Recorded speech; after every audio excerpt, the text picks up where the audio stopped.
frizzled like a fritter.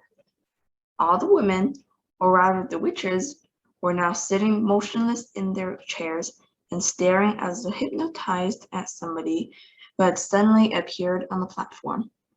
That somebody was another woman. The first thing I noticed about this woman was her size. She was tiny, probably no more than 4.5 feet tall.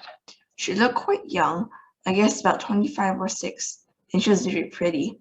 She had on a rather stylish long black dress that reached until to the ground, and she wore black gloves that came up to her elbows. Unlike the others, she wasn't wearing a hat. She didn't look to me like a witch at all, but she couldn't possibly not be one. Otherwise, what on earth was she doing there on the platform?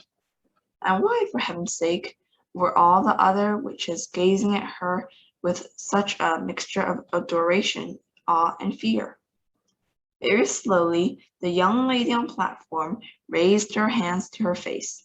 I saw her gloved fingers unhooking something behind her ears, and then she caught hold of her cheeks and lifted her face clean away. The whole of that pretty face came away in her hands. It was a mask. As she took off that mask, she turned it sideways and placed it carefully upon a small table nearby. And when she turned around again and faced us, I very nearly screamed out loud. That face of hers was the most frightening thing I have ever seen. Just looking at it gave me the shakes all over. It was so crumpled and wizened, so shrunken and shriveled.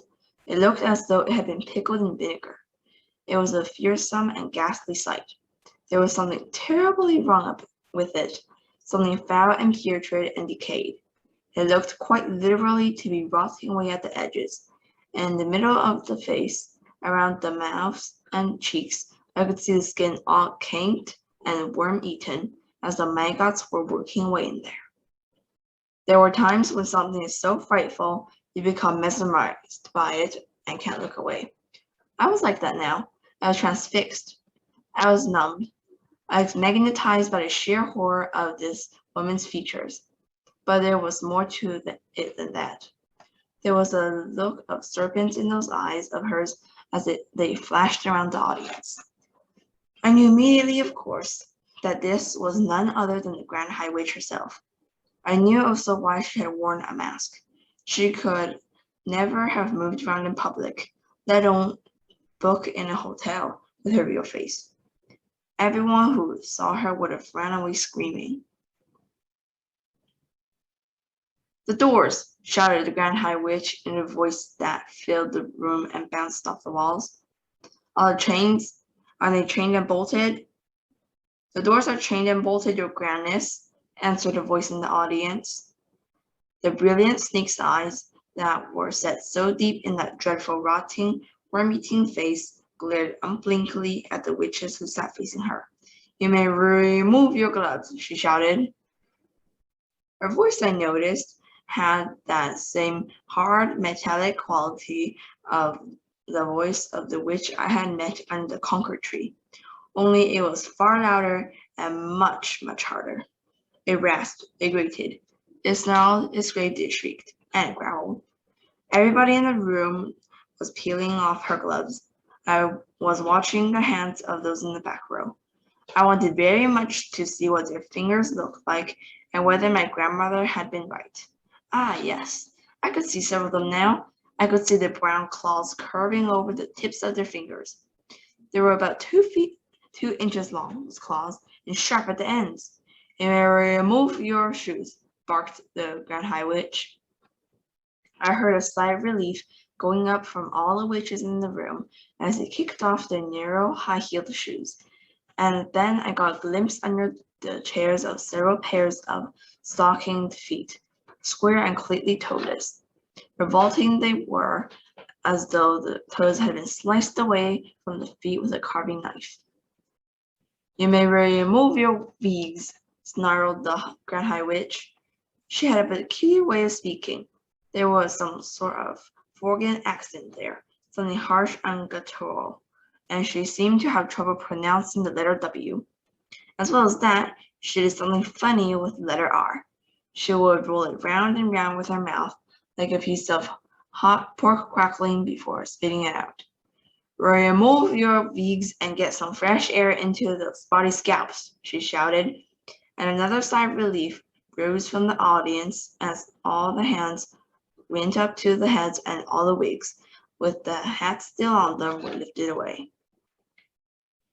There now appeared in front of me rows upon rows of bald female heads, a sea of naked scalps, every one of them red and itchy looking from being rubbed by the lining of the wigs.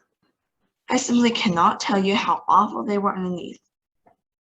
And somehow the whole sight of it made more gross because underneath those frightful scabby bald heads, the bodies were dressed in fashionable and rather pretty clothes. It was monstrous. It was unnatural. Oh heavens, I thought. Oh help. Oh Lord, have mercy on me. These foul, bald-headed females are child killers, every one of them. And here I am, imprisoned in the same room, and I can't escape. At that point, a new and doubly terrifying thought struck me. My grandmother had said that with their special nose holes, they could smell a child on a pitch-black night from right across the other side of the road. Up to now, my grandmother had been right every time. It seemed certainty, therefore, that one of the witches in the back row was going to stiffen me out at any moment and then yell of dogs droppings, and would go up all over the room, and I would be cornered like a rat. I knelt on the carpet behind the screen, hardly daring to breathe. Then suddenly I remembered another very important thing my grandmother had told me. The dirtier you are, she had said, the harder it is for a witch to smell you out. How long since I had my last bath? Not for ages. I had my own room in the hotel, and my grandmother never bothered with silly things like that. Come to think of it, I don't believe I had a bath since we arrived. When had I last washed my hands or face? Certainly not this morning, not yesterday either. I glanced down at my hands.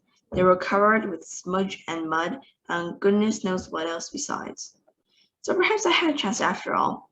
The stink waves couldn't possibly get out through all that dirt. Witches of Inkland, shouted the Grand High Witch. She herself, I noticed, had not taken off either her wig or her gloves or her shoes.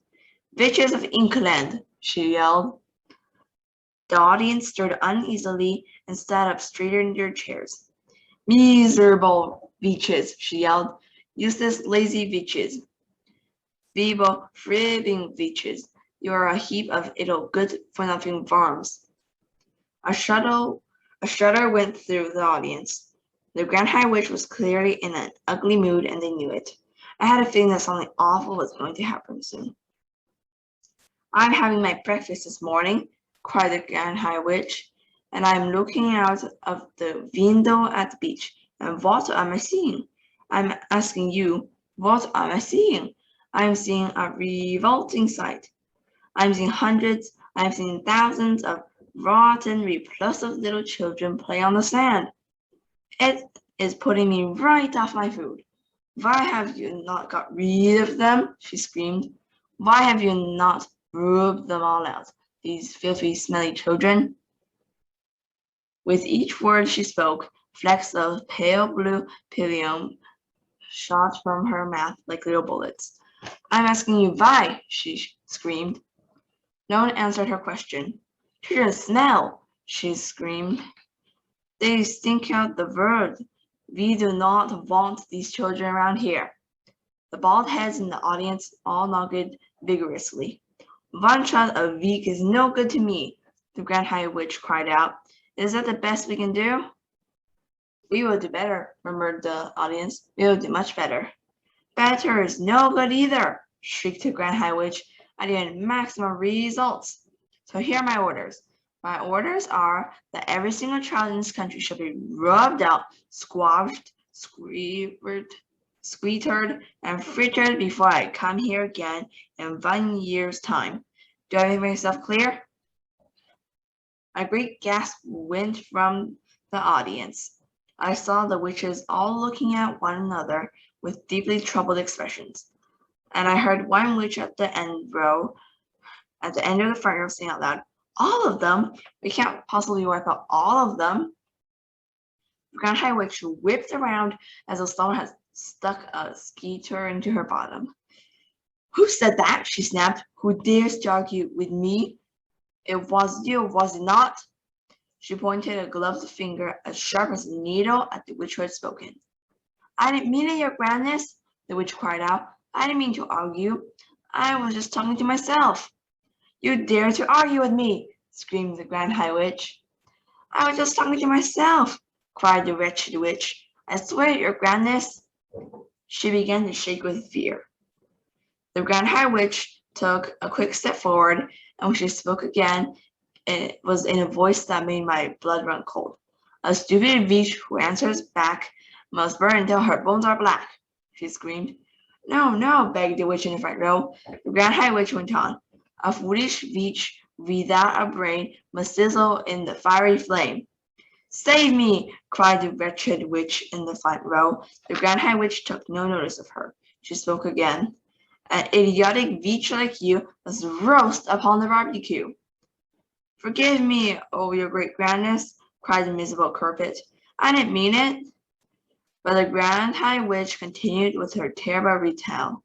"A witch who dares to say I'm wrong will not be with us for long." A few moments later, a stream of sparks that looked like tiny, white-hot metal fillings came shooting out of the Grand High Witch's eyes and flew straight towards one who had dared to speak. I saw the sparks striking against her and burrowing into her, and she screamed a horrible howling scream, and a puff of smoke rose up around her. A smell of burning meat filled the room. Nobody moved. Like me, they were all watching the smoke, and when it had cleared away, the chair was empty. I caught a glimpse of something wispy white, like a little cloud, fluttering upwards and disappearing out of the window. A great sigh rose up from the audience. The Grand High Witch glared around the room. "I hope no one else is going to make me cross today," she remarked. There was a deadly silence. "Freeze like a fritter," said the Grand High Witch, "cooked like a carrot. You will never see her again. Now we can get down to business." Formula 86 Delayed Action Mouse Maker. "Children are revolting," screamed the Grand High Witch. "We will wipe them all away. We will scrub them off the face of the earth. We will flush them down the drain." "Yes, yes," chanted the audience. "Wipe them away. Scrub them off the earth. Flush them down the drain." "Children are foul and filthy," thundered the Grand High Witch. They are," chorused the English witches. "They are foul and filthy." "Children are dirty and stinky," screamed the Grand High Witch. "Dirty and stinky," cried the audience, getting more and more worked up. "Children are smelling of dogs' droppings," screeched the Grand High Witch. "Pooh," cried the audience. "Pooh, pooh, pooh." "They are worse than dogs' droppings," screeched the Grand High Witch. "Dogs' droppings is smelling like violets and prime roses compared with children." "Violets and prime roses," chanted the audience. They were clapping and cheering almost every word spoken from the platform. The speakers seemed to have them completely under their spell. "To talk about children is making me sick," screamed the Grand High Witch. "I'm feeling sick even thinking about them. Fetch me a basin." The Grand High Witch paused and glared at the mass of eager faces in the audience. They waited, wanting more. "So now," barked the Grand High Witch, "so now I am having a plan. I'm having a giganticus plan for getting rid of every single child in the whole of Inkland." The witches gasped. They gaped. They turned and gave each other ghoulish grins of excitement. "Yes," thundered the Grand High Witch. "We shall squeeze them and swallow them, and we shall make to disappear every single smelly little brat in England in one stroke." "Whoopee!" cried the witches, clapping their hands. "You are brilliant, oh your grandness. You are fantabulous." "Shut up and listen," snapped the Grand High Witch. "Listen very carefully, and let us not be having any muck-ups. The audience leaned forward, eager to learn how this magic was going to be performed. Each and every one of you, thundered the Grand High Witch, is to go back to your hometowns immediately and resign from your jobs. Resign, give notice, retire. We will, they cried. We will resign from our jobs. And after you have resigned from your jobs, the Grand High Witch went on, each and every one of you will be going out and you will be buying. She paused. Oh, we be buying, they cried. Tell us, oh brilliant one, what is it we will be buying? Sweet shops, shouted the Grand High Witch. Sweet shops, they cried. We are going to buy sweet shops. What a frumptuous wheeze. Each of you will be buying for herself a sweet shop. You will be buying the very best, most respectable sweet shops in England. We will, they answered. Their dreadful voices were like a chorus of dentist's drills, all grinding away together. I am wanting no dumb penny halfpenny, crumbly little tobacco-selling, newspaper-sweet shops, shouted the Grand High Witch. I am wanting you to get only the very best shops filled up high with piles and piles of luscious, sweet, and tasty chocks. The best, they cried. We shall buy the best sweet shops in town. You will be having no trouble in getting what you want, shouted the Grand High Witch, because you will be offering 4 times as much as the shop is worth, and nobody is refusing an offer like that. Money is not a problem to us witches, as you know very well. I have brought with me 6 trunks stuffed full with inkish banknotes, all new and creased, and all of them, she added with a finished leer, all of them homemade. The witches in the audience grinned, appreciating the joke. At that moment, one foolish witch got so excited at the possibilities presented by owning a sweet shop that she leapt to her feet and shouted, "The children will come flocking to my shop, and I will feed them poisoned sweets and poisoned chalks and wipe them all out like weasels." The room became suddenly quiet. I saw the tiny body of the Grand High Witch stiffen and then go rigid with rage. "Who spoke?" she shrieked. "It was you! You over there!" The Pit sat down fast and covered her face with her clawed hands. "You blithering bumpkin!" screeched the Grand High Witch. "You brainless bug vumper! Are you not realizing that if you're going round poisoning little children, you will be caught in 5 minutes flat? Never in my life am I hearing such ball-of-whopping suggestion coming from a witch." The entire audience cowered and shook. I'm quite sure they all thought, as I did, that the terrible white-hot sparks were about to start flying again. Curiously enough, they didn't. "If such a tom-fiddling idea is all you guys can come with," thundered the Grand High Witch, "then it is no wonder England is still swarming with rotten little children." There was another silence. The Grand High Witch glared at the witches in the audience. "Do you not know," she shouted at them, "that we witches are working only with magic?" "We know, your grandness," they all answered. "Of course we know." The Grand High Witch grated her bony gloved hands against each other and cried out, "So each of you is owning a magnificent sweet shop. The next move is that each of you will be announcing in the window of your shop that on a certain day you will be having a great gala opening with free sweets and chalks to every child." "That won't bring them in, the greedy little brutes," cried the audience. "They'll be fighting to get through the doors." "Next," continued the Grand High Witch, "you will prepare yourselves for this great gala opening by filling every chalk and every sweet in your shop with my very latest and greatest magic formula. This is known as Formula 86, Delayed Action Mouse Maker."